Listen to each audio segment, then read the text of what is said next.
Hello friends, welcome करता हूं आप लोग का हमारे यूट्यूब चैनल वी के मैथ मैजिक।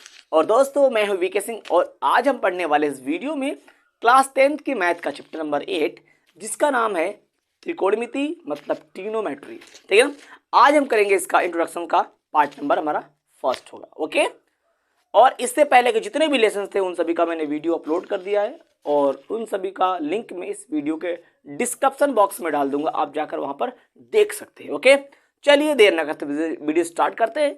देखिए, सबसे पहले हम क्या पढ़ने वाले इसमें त्रिकोणमिति की उत्पत्ति। ये त्रिकोणमिति की उत्पत्ति कैसी है उसके बारे में जानते हैं। ध्यान से देखिए, सबसे पहले बात करूं और एक बात, इसको जानने से पहले एक बात और जानना, त्रिकोणमिति की त्रिकोणमिति आपके लिए कितना इंपॉर्टेंट, बहुत ज्यादा इंपॉर्टेंट है। क्यों इंपॉर्टेंट है?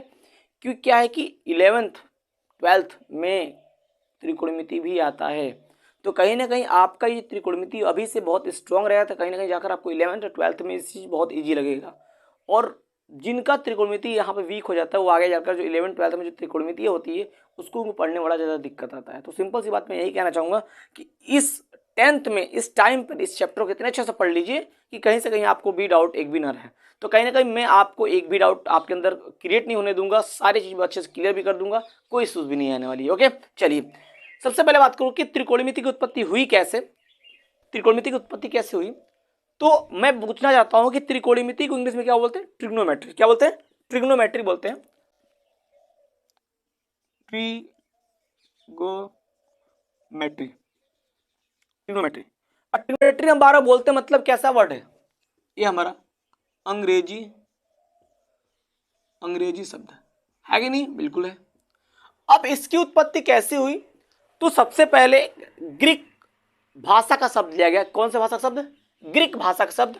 और इस ट्रिग्नोमेट्री को 3 भागों में तोड़ के बनाया गया। मतलब क्या हुआ, ये जो ट्रिग्नोमेट्री बना है ना, वो ग्रीक भाषा के 3 शब्दों से मिलकर बना हुआ है। कौन कौन 3 शब्द, कौन कौन से हैं? ध्यान से देखिए। पहली बात मैं करने वाला हूं, क्या पहला हमारा क्या जगह? ट्री। अगला क्या जगह?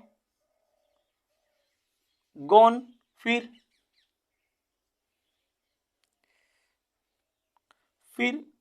तीसरा मेट्रोन। ठीक है ना? ये 3 वर्ड है। ये 3 वर्ड कैसे हैं? ये 3 वर्ड हमारे जो हैं वो ग्रीक भाषा के शब्द हैं। ग्रीक भाषा के शब्द हैं ये 3 शब्द हैं जिससे ट्रिग्नोमेट्री बना। अब यहां ट्री का मतलब क्या होता है? ट्री का मतलब होता है यहां पे इसमें 3, और गोन का मतलब होता है क्या? भुजा। और यहां पर बोलूं मेट्रोन का मतलब क्या होता है? इसका मतलब यह होता है क्या? इसका मतलब होता है माप। मतलब क्या है, हम यहां पर त्रिभुज की तीनों भुजाओं के माप के बारे में हम लोग पढ़ेंगे। अब 3 भुजा, भाई 3 भुजा किसमें? त्रिभुज में ही तो होगा। तो सिंपल सी बात, यहां पर हम क्या पढ़ने वाले हैं? त्रिभुज के तीनों भुजाओं का माप पढ़ने वाले इसके अंतर्गत। ये रहा इस प्रकार ट्रिग्नोमेट्री शब्द की उत्पत्ति हुई। किससे? ग्रीक भाषा के शब्दों से उत्पत्ति हुई। अगली बात मैं जानने वाला हूं यहां पर क्या, पहली बात तो मेरा ये रहा। अगली बात मैं वो क्या बताने वाला हूं कि इस चैप्टर में हम लोग क्या पढ़ेंगे। इस चैप्टर में लोग क्या पढ़ेंगे? त्रिभुज के भुजाओं एवं उनके कोणों के मध्य संबंध को पढ़ेंगे हम लोग। समझ में आई बात की नहीं? मतलब क्या है कि इसके अंतर्गत हम लोग क्या पढ़ेंगे? त्रिभुज की भुजाओं और उनके कोणों के मध्य में क्या पढ़ेंगे? संबंध को पढ़ेंगे। ठीक है, तीसरी बात आई। अब यहां पर तीसरी बात में आपने सुना होगा ज्या। तो एक आर्यभट्ट नामक मैथमेटिशियन थे, गणितज्ञ थे, जिन्होंने सबसे पहले त्रिकोणमिति को एक शब्द दिया। वो शब्द क्या था? ज्या। तो बात करूं यहां पर आर्यभट्ट। आर्यभट्ट क्या थे? एक मैथमेटिशियन थे जिन्होंने सबसे पहले ज्या शब्द दिया। किसमें? त्रिकोणमिति में। यानी त्रिकोणमिति में बनाने के सबसे पहले इन्होंने ज्या शब्द का योगदान किया। अब फिर उसके बाद कौन आते हैं? फिर आते हैं एडमंड। क्या आते हैं? एडमंड नामक एक दूसरे मैथमेटिशियन थे जो अंग्रेजी मैथमेटिशियन थे। इन्होंने त्रिकोणमिति के अंदर अपना एक शब्द का देकर योगदान दिया। उस शब्द का नाम है साइन। यानी कि एडमंड नामक जो मैथमेटिशियन थे, इन्होंने त्रिकोणमिति के अंदर अपना एक शब्द दिया जिसका नाम था साइन, ये बहुत ही योगदान दिया जिसको आज हम लोग अच्छे से त्रिकोणमिति के बारे में पढ़ते हैं। ओके, 5 नंबर में बात करने वाला हूं। 5 नंबर में एक नए मैथमेटिशियन थे जिनका नाम था जोनार मूरे नाम का मैथमेटिशियन का नाम था, जिन्होंने त्रिकोणमिति के अंदर कॉस शब्द का योगदान दिया। तो इन 3 प्रकार के जो मैथमेटिशियन थे जिन्होंने ये डिफरेंट वर्ड दिया और इन्हीं वर्ड से क्या हुआ, त्रिकोणमिति का विकास हुआ। आई बात समझ।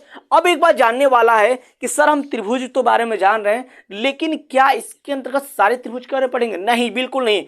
सबसे पहले अगर बात करूं कि त्रिकोणमिति बनाने के लिए जिस त्रिभुज का हेल्प लिया गया वो त्रिभुज कौन सा त्रिभुज था, तो हम जानने वाले हैं 6 में बात किया कि वो त्रिभुज कौन सा था, समकोण त्रिभुज। क्या सा त्रिभुज था? समकोण त्रिभुज। वो त्रिभुज कैसा होता है? वो त्रिभुज ऐसे होता है, ये ऐसा रहा। समकोण का मतलब जिसका एक कोण कितने अंश का हो, 90 अंश का हो, उसको बोला गया समकोण त्रिभुज। मतलब क्या है, ट्रिग्नोमेट्री के अंदर हम समकोण त्रिभुज के बारे में ही पढ़ेंगे। इसी त्रिभुज के हेल्प से, इसी के द्वारा ही पूरे चैप्टर को बनाया गया है। समझ में आ रही बात नहीं आ रही? और इस त्रिभुज को जब लिया गया तो सबसे पहले यहाँ पर इस चैप्टर में एक सबसे अच्छे प्रमेय का, एक सबसे अच्छे मैथमेटिशियन का हम लोग प्रमेय पढ़ते हैं। उनका नाम क्या है? पाइथागोरस। पाइथागोरस सर ने समकोण त्रिभुज के बारे में एक अच्छा सा प्रमेय दिया, जिसको हम लोग क्या करते हैं, इस त्रिकोणमिति में भी उसको इंक्लूड कर लिया गया और उसके द्वारा हम क्या करते हैं, इन त्रिभुज के तीनों भुजाओं के माप को निकालते हैं। तो आइए चलिए देखते हैं कि समकोण त्रिभुज की भुजाओं ज्ञात करने के लिए वो पाइथागोरस प्रमेय क्या था, पाइथागोरस सर ने कैसा प्रमेय दिया था। चलिए मूव करते हैं नेक्स्ट पेज पे। अगला हेडिंग पाइथागोरस प्रमेय। तो पता चला आपको कि भाई त्रिकोणमिति के अंदर त्रिभुज कौन सा, पाइथागोरस था। उसके बारे में जानते हैं। पाइथागोरस सर ने अपना प्रमेय देने के लिए उसने किस त्रिभुज का यूज किया? उन्होंने त्रिभुज का यूज किया। कौन सा? समकोण त्रिभुज। चलिए बनाते समकोण त्रिभुज, ध्यान से। ये आपका समकोण त्रिभुज मैं यहां बनाता हूं, फिगर से बन नहीं पाएगा, उसको निगलेक्ट करिए, आप फोकस करिए पढ़ाई के ऊपर। इस त्रिभुज को मैं नाम रख रहा हूं, यहाँ पे मैंने बोला ए, बी और सी। देखिए ये जो कोण होता है ना, कि त्रिभुज का कोई जो कोण, अगर ये त्रिभुज का कोई एक कोण 90 अंश का हो गया, मतलब उसे बोलेंगे क्या? समकोण त्रिभुज बोलेंगे। क्या बोलेंगे? समकोण। ये त्रिभुज कैसा त्रिभुज है? समकोण त्रिभुज है। अब एक बात ध्यान देने वाली बात क्या है कि यहाँ पर अब इसकी भुजाओं के बारे में कुछ जान जाते तब हम पढ़ेंगे पाइथागोरस प्रमेय। तो इस भुजाओं के दो जो 90 अंश के सामने की जो भुजा होती है उसे हम बोलते हैं क्या? उसे हम बोलते हैं कर्ण। क्या बोलते हैं? कर्ण बोलते हैं। इसको हम लिखेंगे शॉर्ट फॉर्म में के से लिख देंगे। और त्रिभुज का जो नीचे वाला सिरा होता है उसको हम बोलते हैं आधार। आधार जो किससे लिखेंगे? कैपिटल ए से लिख देंगे। और इसको बोलते हैं क्या? लंब। किसे? कैपिटल एल से लिख देंगे। तो ये समकोण त्रिभुज की 3 भुजा हैं जिस पर ही पाइथागोरस सर ने अपना प्रमेय दिया। अब पाइथागोरस प्रमेय क्या था? पाइथागोरस सर ने कहा था कि कर्ण की, यानी समकोण त्रिभुज का जो कर्ण है, इस कर्ण का वर्ग, ध्यान से, उन्होंने क्या बोला था? उन्होंने बोला यह था कि इस कर्ण का वर्ग का जो मान होगा वो इसके लंब के वर्ग और आधार के वर्ग के योगफल के क्या होगा? बराबर होगा। ये बात किसने कहा? यही बात किसने कहा? पाइथागोरस सर ने कहा। और इसी चीज को क्या बोला जाता है? पाइथागोरस प्रमेय।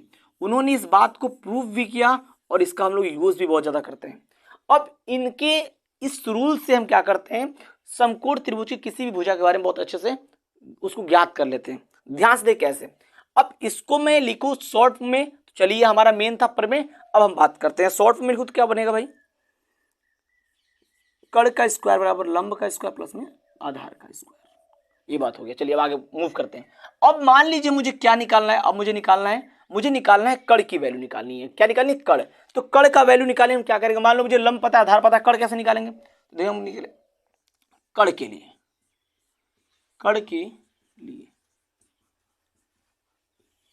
लिए भाई कर्ण कैसे निकालेंगे? ध्यान से देखिए। अब कर्ण निकालने के लिए क्या होगा? पहले इसको यहां लिखते हैं, ए स्क्वायर प्लस एल स्क्वायर। अब कड़ निकालने के लिए भाई हमको कड़ स्क्वायर तो मान, हमको कड़ का मान निकालना, हम क्या करें उसके लिए, हम करेंगे स्क्वायर को उधर भेज देंगे, तो क्या बन जाएगा, के बराबर अंडर रूट ए स्क्वायर प्लस में एल स्क्वायर। ये क्या हो गया, ये हो गया हमारा वो कड़ का सूत्र हो गया, जिसके द्वारा हम कड़ को क्या कर सकते हैं, निकाल सकते हैं। अगर मुझे आधार और लंब बताया तो हम कड़ निकाल लेंगे। अगली बात करने वाला हूं किसके लिए, कड़ हो गया। आप बात करते हो इसके लिए लंब के लिए। मान लो मुझे लंब निकालना है, मुझे कड़ और आधार पता है, तो लंब कैसे निकालेंगे।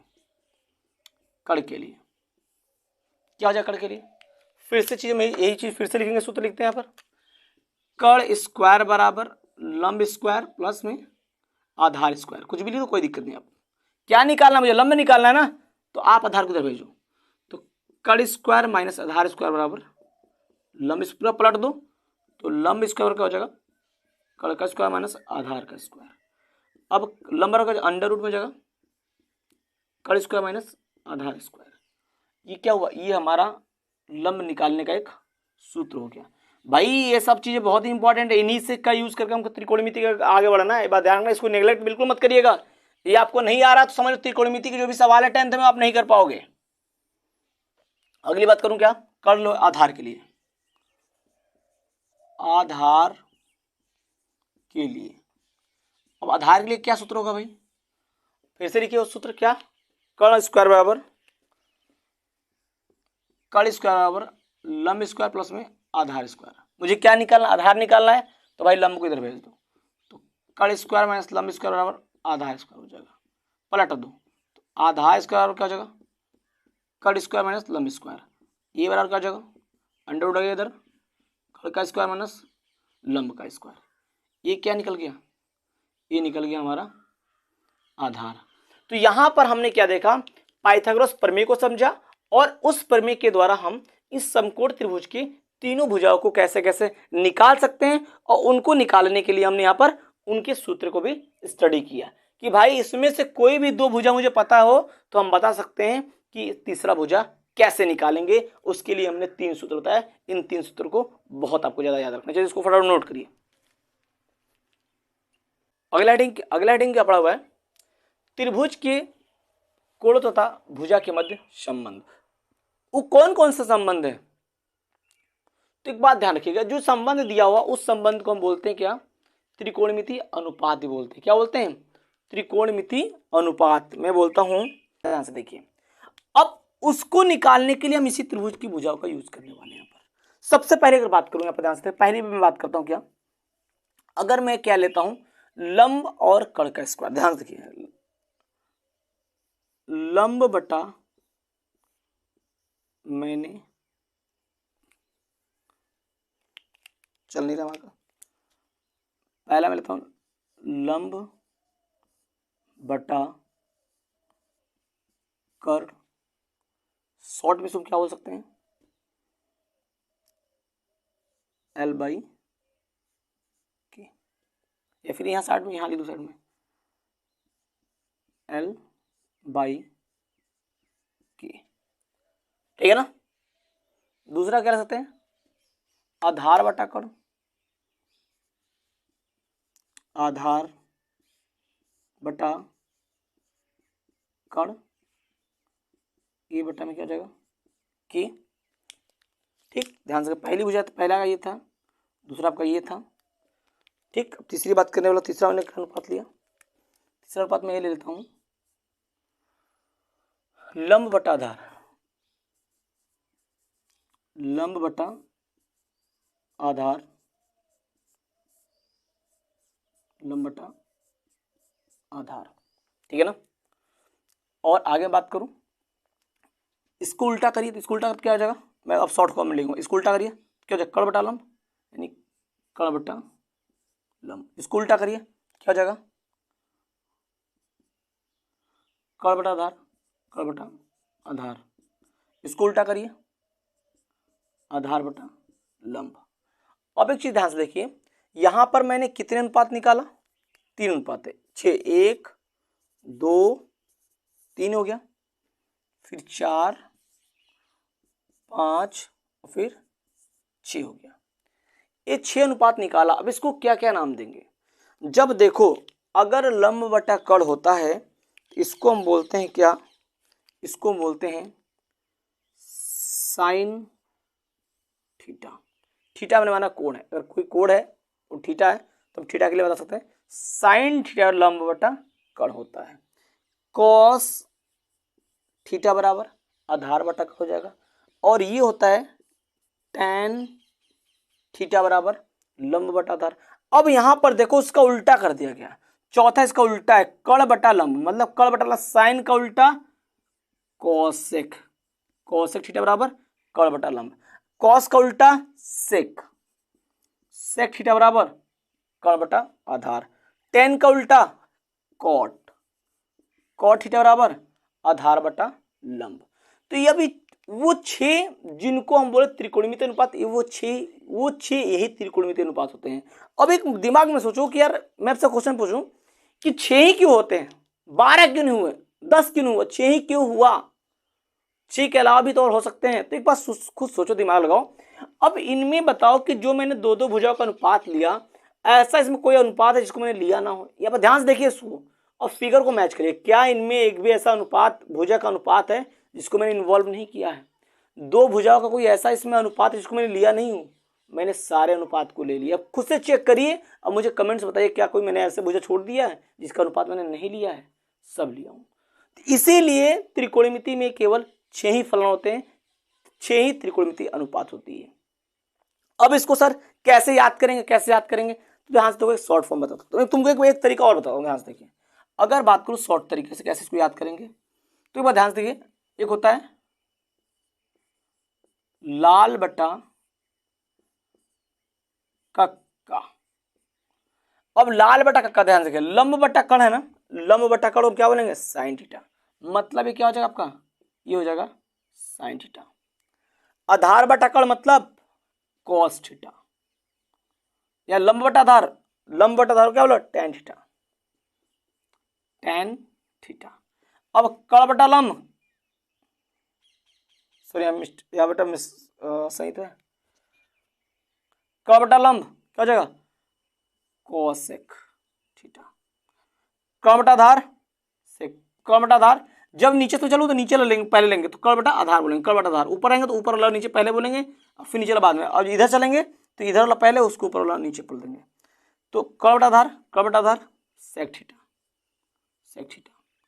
और आधार बटा लंब, आधार बटा लंब क्या जगह? Tan theta. तो आपको ये सूत्र, ये मंत्र आपको याद रखना है। इस मंत्र के द्वारा हम त्रिकोणमिति के कोई से भी सूत्र को, जो ये 6 रखा है उस 6 सूत्र को हम इजिली बता सकते हैं कि ऐसे ऐसे ये हो सकता है। इनको आप अलग कर दोगे, ध्यान से देखिए, तो ये 2 बन जाएंगे, इनको आप अलग करोगे तो ये 2 बन जाएंगे, इनको आप अलग करोगे, हो रहा नहीं हो रहा है? तो ये 6 अवर बन जाएंगे, ठीक है ना? इसको याद करने का तरीका ही है। अब यहां पर बहुत इंपॉर्टेंट बात जानने वाला हूं, क्या बहुत इंपॉर्टेंट बात जानने वाले हम लोग, क्या कि सर साइन थीटा, ध्यान से देखो, साइन थीटा का उल्टा 1 कॉसेक थीटा, या फिर कॉसेक थीटा का उल्टा 1 साइन थीटा। पहली बात समझ में आया ध्यान से। दूसरी बात बोलूं, कॉस थीटा का सर उल्टा क्या होता है?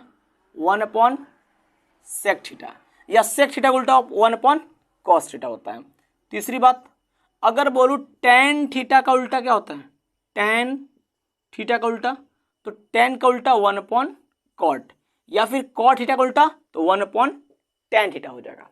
तो ये रहे कुछ इसके विपरीत। यहाँ पर वो त्रिकोणमितीय अनुपात मैंने बताया 6 अनुपात, उसको याद करने का शॉर्ट ट्रिक बता दिया, और यहाँ पर एक दूसरे का विपरीत बताया कैसे करेंगे। अगर साइन का उल्टा 1 कॉस, या फिर 1 कॉसेक, और कॉसेक कॉसेक का उल्टा तो 1 साइन हो जाएगा।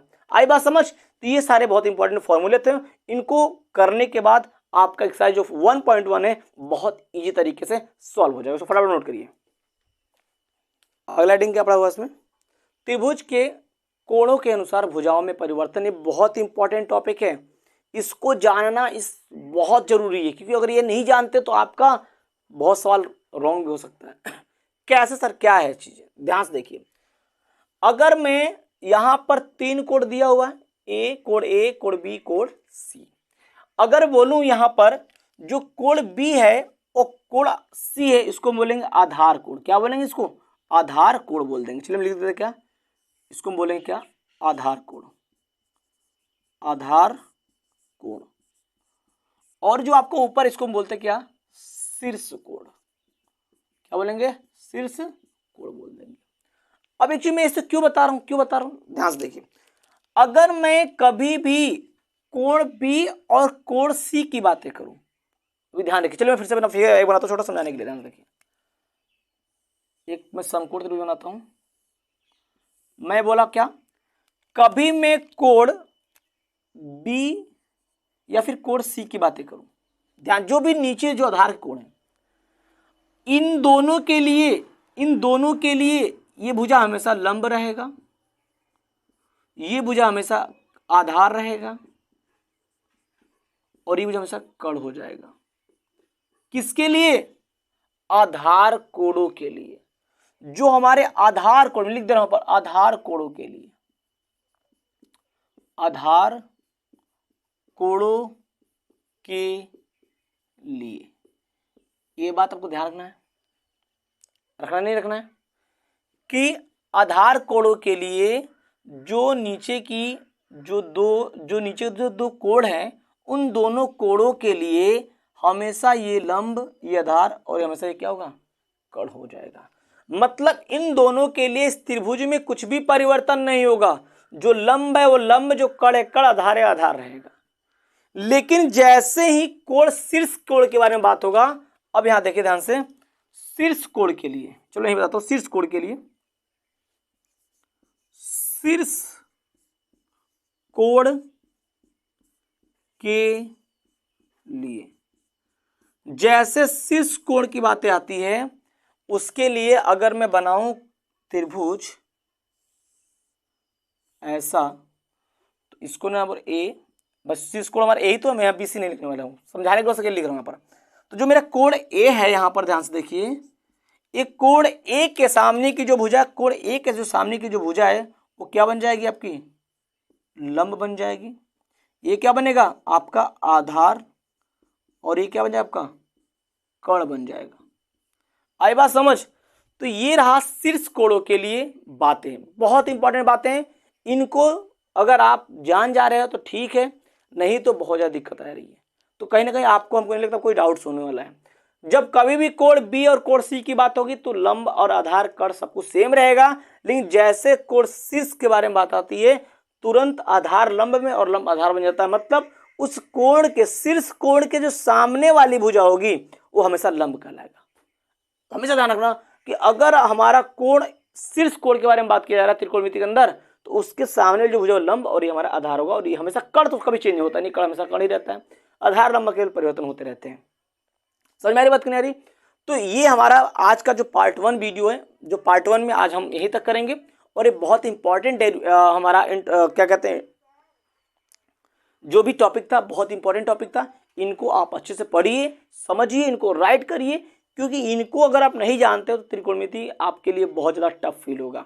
तो कहीं ना कहीं क्या है कि अगर आप इनको जान जा रहे हो तो त्रिकोणमिति आपके लिए बहुत सिंपल हो जाता है। और यहाँ से जैसे त्रिकोणमिति आपको सिंपल हुआ, तो कहीं ना कहीं जैसे आप जाओगे 11th-12th में, त्रिकोणमिति आपको और भी इजी लगना लगेगा। ओके, चलिए अगले वीडियो मिलते हैं इंट्रोडक्शन का पार्ट 2 लेकर, लेकिन उससे पहले कराऊंगा एक्सरसाइज 1.1। ओके, तब तक के लिए बाय बाय।